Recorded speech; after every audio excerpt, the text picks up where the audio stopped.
ಇನ್ನ ಯಾರು ಯಾಕೆ ವಿರೋಧ ಮಾಡ್ತಾರೆ, ಯಾಕೆ ಜಾತಿ ಗಣತಿ ಅಂದ ತಕ್ಷಣ ಲಿಂಗಾಯತ ಸಮುದಾಯ, ಒಕ್ಕಲಿಗ ಸಮುದಾಯ ವಿರೋಧವನ್ನ ವ್ಯಕ್ತಪಡಿಸುತ್ತೆ ಹಾಗಾದ್ರೆ ಅಂತ ಹೇಳಿ ಗಣತಿಯ ರಿಪೋರ್ಟ್ ಕೂಡ ರೆಡಿ ಆಗಿದ್ದು, ಯಾವ್ಯಾವ ಜಾತಿಯವರು ಎಷ್ಟಿದ್ದಾರೆ ಅಂತ ಹೇಳಿ ಜಯಪ್ರಕಾಶ್ ಹೆಗಡೆ ಸಲ್ಲಿಸಿದ ಮುಚ್ಚಿದ ಲಕೋಟಿಯಲ್ಲಿ ಏನಿರಬಹುದು ಹಾಗಾದ್ರೆ ಕುತೂಹಲ ಇದೆ. ನೂತನ ಗಣತಿಯ ಯಾವ ಜಾತಿ ಯಾವ ಸಮುದಾಯ ಮೇಲುಗೈಯನ್ನ ಸಾಧಿಸತ್ತೆ, ಹಿಂದೆ ಹೊರಬೀಳತ್ತಾ ಜಯಪ್ರಕಾಶ್ ಹೆಗಡೆ ಅವರ ವರದಿಯಲ್ಲಿ ಏನಿದೆ ಅನ್ನೋ ವಿಚಾರ.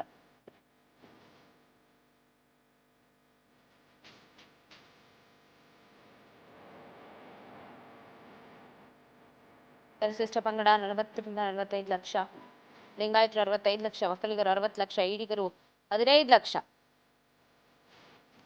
ಯಾವ್ಯಾವ ಸಮುದಾಯ ಎಷ್ಟೆಷ್ಟಿದೆ ಅಂತ ನೋಡಿದಾಗ ಸಿಗೋದು 1351 ಜಾತಿಗಳನ್ನ ಸಮೀಕ್ಷೆ ಮಾಡಿ ಪರಿಗಣನೆಗೆ ತೆಗೆದುಕೊಂಡಿದ್ದಾರಂತೆ. 154 ಕೋಟಿ ರೂಪಾಯಿ ವೆಚ್ಚದಲ್ಲಿ ಜಾತಿ ಗಣತಿಯ ಮೆಗಾ ಸರ್ವೆ ಮಾಡಲಾಗಿದೆ. ಈಗ ಮತ್ತೊಮ್ಮೆ ಮಾಡಬೇಕು ಅಂದ್ರೆ ಮತ್ತು ಅಷ್ಟೇ ಖರ್ಚಾಗುತ್ತೆ, ಕೋಟಿ ರೂಪಾಯಿ. 154 ಅಂದ್ರೆ ಅದಕ್ಕೆ ಕಡಿಮೆ ಆಗಿಲ್ಲ. ಹಾಗಾಗಿ ಕೂಲಂಕುಷವಾಗಿ ಯೋಚಿಸಿನೇ ನಿರ್ಧಾರವನ್ನ ತೆಗೆದುಕೊಳ್ಬೇಕಾಗುತ್ತೆ. ವಿರೋಧಿಗಳು ಬೇಡವೇ ಬೇಡ ಅಂತ ಹಣ ತೊಟ್ಟಿದ್ದಾರೆ. ಸೊ ಅವ್ರನ್ನ ಹೇಗೆ ಸಮಾಧಾನ ಪಡಿಸ್ತಾರೆ ಅಂತ ಕ್ಯಾಬಿನೆಟ್ ಜಾತಿ ಗಣತಿ ವರದಿ ಮಂಡನೆ ಸಾಧ್ಯತೆ ಖಂಡಿತ ಇದೆ. ನೋಡೋಣ ಏನಾಗುತ್ತೆ ಜಾತಿ ಗಣತಿ ವಿಚಾರ ಇವತ್ತಿನ ಕ್ಯಾಬಿನೆಟ್ನಲ್ಲಿ ಅಂತ. ಯಾಕಂದ್ರೆ ಇವತ್ತು ಕೂಡ ಕ್ಯಾಬಿನೆಟ್ನಲ್ಲಿ ಪ್ರಬಲ ಸಮುದಾಯದ ನಾಯಕರು ಕೂಡ ಇರ್ತಾರೆ. ಸೊ ಅವರು ಏನು ಹೇಳ್ತಾರೆ ವರದಿಗೆ ಅಂತ ಬಹಳಷ್ಟು ಕುತೂಹಲ ಇದೆ ಕ್ಯಾಬಿನೆಟ್ ಮೇಲೆ. ಎಷ್ಟು ನಾನು ಹೇಳ್ತಾ ಇದ್ದೆ ಯಾವ್ಯಾವ ಜಾತಿ ಎಷ್ಟಿದೆ ಅಂತ. ಈಗ ಲಿಂಗಾಯತರು 65, ಒಕ್ಕಲಿಗ 60 ಲಕ್ಷ, ಈಡಿಗರು 15 ಲಕ್ಷ. ಇದೇ ಥರ ಇರತ್ತಾ ಹೊಸ ಸಮೀಕ್ಷೆಯಲ್ಲಿ, ಅಥವಾ ತಲೆ ಕೆಳಗಾಗತ್ತಾ? ಕೋಟಿ ಖರ್ಚು ಮಾಡಿ ಮತ್ತೆ ಹೊಸದಾಗಿ ಮಾಡಬೇಕು ಅನ್ನೋ ಪಟ್ಟು ಹಿಡಿತಾರ ಅನ್ನೋ ಅನುಮಾನ ನೋಡತ್ತೆ. ನೋಡ್ಬೇಕು ಏನಾಗುತ್ತೆ. ಜಾತಿ ಸಮೀಕ್ಷೆ ರಿಪೋರ್ಟ್ ಅಂತೂ ರೆಡಿ ಆಗಿದೆ. ಸೊ ವಿರೋಧಿಗಳಿಗೆ ಜಾತಿ ಗಣತಿ ಮೂಲಕ ಚಕ್ಕರ್ ಕೊಡ್ತಾರಾ, ಮಾಸ್ಟರ್ ಪ್ಲಾನ್ ಮಾಡಿದ್ದಾರಾ? ಇವತ್ತಿನ ಕ್ಯಾಬಿನೆಟ್ ಸಾಕಷ್ಟು ಕುತೂಹಲ.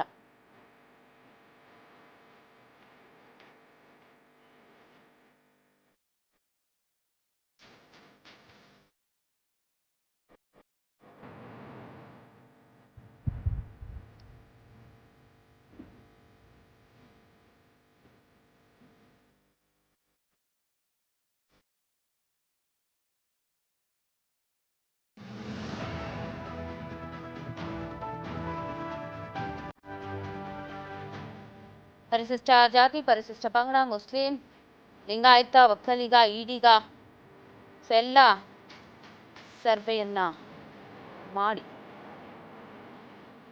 ಲೆಕ್ಕಾಚಾರವನ್ನ ಮಾಡಲಾಗಿದೆ. ಈಗ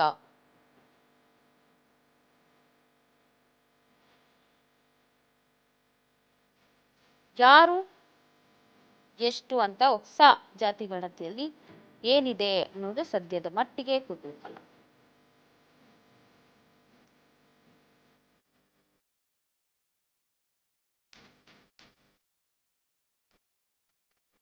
ಇನ್ನು ಯಾರೆಲ್ಲ ಜಾತಿ ಗಣತಿ ಕ್ಲೈಮ್ಯಾಕ್ಸ್ಗೆ ಒಲವು ತೋರ್ತಾ ಇದ್ದಾರೆ ಅಂದ್ರೆ ಬೇಸ್ರಾಜ್, ರಹೀಂ ಖಾನ್ ಇವರೆಲ್ಲರ ಒಪ್ಪಿಗೆ ಇದೆ. R B Timmapur, Madhu Bangarappa, H C Mahadevappa ಇವರೆಲ್ಲರೂ ಒಲವು ತೋರ್ತಾ ಇದ್ದಾರೆ ಅಂತ ಹೇಳಲಾಗ್ತಾ ಇದೆ. ಇವತ್ತಿನ ಕ್ಯಾಬಿನೆಟ್ನಲ್ಲಿ ಇನ್ನೂ ಕೂಡ ಪ್ರಬಲ ನಾಯಕರು ಶಿವಕುಮಾರ್ ಅವರಿದ್ದಾರೆ, ಒಕ್ಕಲಿಗ ಪ್ರಬಲ ನಾಯಕ. ಅವರ ಒಲವು ನಿಲುವು ಏನ್ ಆಗಿರತ್ತೆ ಈ ವಿಚಾರದಲ್ಲಿ ಕೂಡ ಕಾದು ನೋಡ್ಬೇಕು.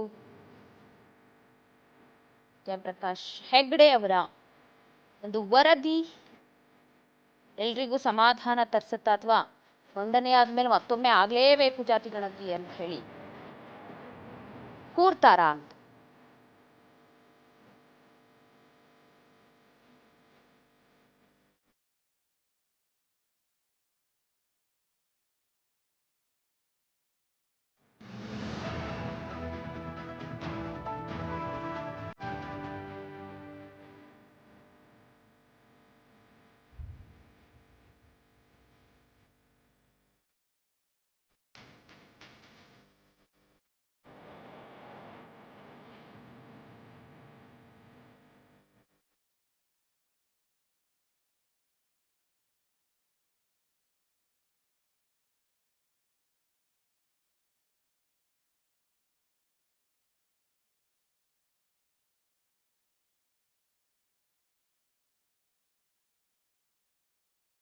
ಸೊಟ್ಟಾರೆ, ಇವತ್ತು ನಡೆಯುವಂತಹ ಕ್ಯಾಬಿನೆಟ್ ಮೇಲೆ ಸಾಕಷ್ಟು ಕುತೂಹಲ ಇದೆ.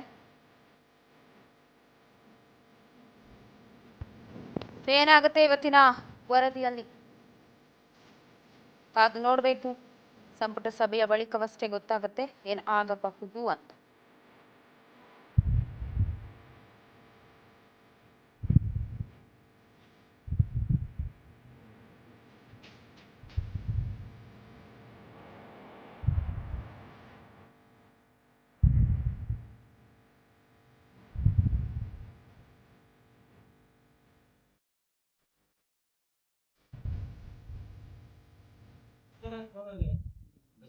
ಇವಾಗ ಮತ್ತಷ್ಟು ಅಪ್ಡೇಟ್ಸ್ ಕೊಡ್ತಾ ಹೋಗ್ತಾರೆ ಪ್ರತಿನಿಧಿ ಬಸವರಾಜ್ ಫೋನ್ ಸಂಪರ್ಕದಲ್ಲಿದ್ದಾರೆ. ಬೆಳಗ್ಗೆ 11 ಗಂಟೆಗೆ ಬಸವರಾಜ್ ವಿಧಾನಸೌಧದಲ್ಲಿ ಕ್ಯಾಬಿನೆಟ್ ಮೀಟಿಂಗ್ ನಡೆಯುತ್ತೆ.